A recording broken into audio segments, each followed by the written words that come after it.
মা, মা। আরে আরে কে রে তুই পোড়ামুখ? তোর গায়ের রং তো অনেক কুৎসিত, তুই আমার ছানা না। বাচ্চারা তোমরা দুজন চলে আসো, ওই পোড়ামুখ যেন না আসে। ওই কুৎসিত বাচ্চাতে আমাদের সাথে একদম আসবি না। এই যে আমার মা না আমাকে রেখে চলে গেছে, তোমাদের সাথে আমায় থাকতে দিবে?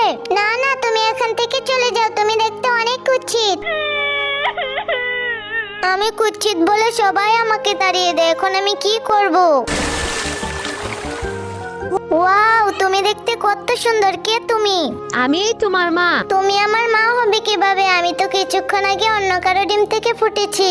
তার আগে তোমরা যদি তোমাদের মাকে ভালোবাসো তাহলে ভিডিওতে একটি লাইক দিয়ে চ্যানেলটিকে সাবস্ক্রাইব করে দাও। আর যারা ভালো না বাসো তাদেরকে কিচ্ছু করতে হবে না। আরে আরে, ওই ডিমটা আমিই পেরে এসেছিলাম, আর এক্ষুনি তুমি আমার মতো সুন্দর হাসিয়ে যাবে। ওয়াও, আমি কত সুন্দর হয়ে গেছি।